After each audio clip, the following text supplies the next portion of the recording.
Welcome to section 19.1 of Metabolism. In this video, we'll focus on memorizing the details of Tay-Sachs and Niemann-Pick disease. Let's get started. This scene will take place at the home of an ordinary man who has a nice big cherry tree on the side of his yard. Notice that there are a bunch of sacks around the tree that are filled with cherries. The sacks full of cherries are here to help you remember Tay-Sachs disease. So, sack full of cherries for Tay-Sachs disease. This guy heard some ruckus, so he came running outside with his gun. He's not very happy either because he was in the middle of something important. Let's zoom up so we can see what he was up to before he got interrupted. Oh, gross. He was picking his nose. That's kind of awkward. But the good news is that this should help you remember Niemann-Pick disease. So, picking his nose for Niemann-Pick disease. If we zoom back out, you can see that now we've added a giant lizard on this man's cherry tree. This is to help you remember that Tay-Sachs and Niemann-Pick disease are both lysosomal storage diseases. Lizard sounds kind of like lysosome, so we'll be using lizards in each of the lysosomal storage diseases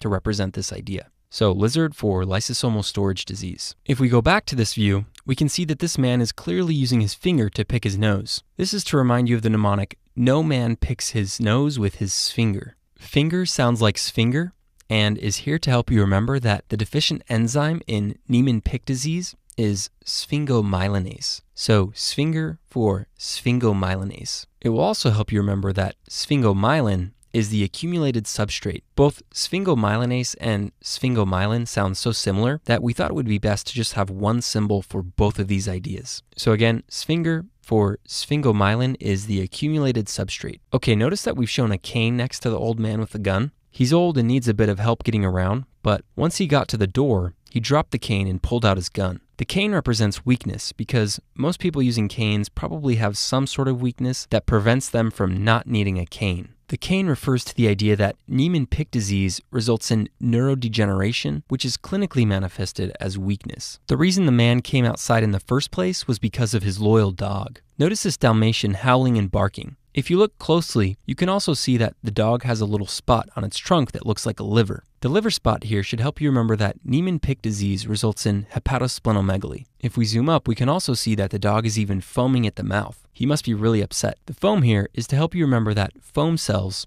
or lipid-laden macrophages, can be seen on pathology in Niemann-Pick disease. So, dog foaming at the mouth for foam cells. Okay, before we move on to Tay-Sachs disease, I'd like to draw your attention to one more point. The spotlights on the house were turned on very brightly as the old man opened the door. Notice how the lights are shining on the cherry tree. This part of the image is to help you remember that a cherry red spot on the macula can be seen in both Niemann-Pick disease and Tay-Sachs disease. So lights on cherry tree for cherry red spot. Okay, now let's discuss Tay-Sachs disease. For the most part, all of the information on the right side of the image will represent Tay-Sachs disease. Notice this hexagon-shaped stop sign that got knocked over? This is here to help you remember that the deficient enzyme in Tay-Sachs disease is hexosaminidase A. The fact that the sign got knocked over should help you remember that this is the deficient enzyme. So, hexagon-shaped stop sign for hexosaminidase A is the deficient enzyme.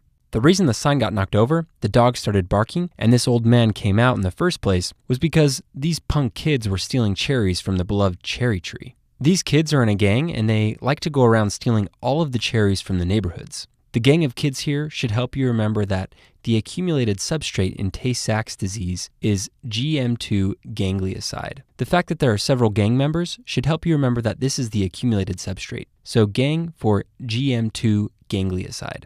This poor gang member was even shot in the leg. That old man must be pretty crazy to shoot a kid in the leg just for stealing cherries. This part of the image should help you remember that, just like Niemann-Pick disease, Tay-Sachs disease also results in progressive neurodegeneration, which is clinically manifested as weakness. Additionally, developmental delays such as the inability to walk may be a clinical manifestation of Tay-Sachs disease.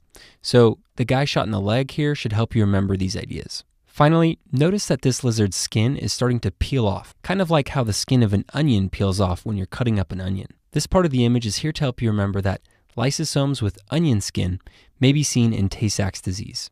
The fact that the skin is coming off of the lizard should help you remember that this pathological finding is referring to the lysosomes. So skin peeling off the lizard for lysosomes with onion skin. And that should be everything you need to know about Tay-Sachs disease and Niemann-Pick disease.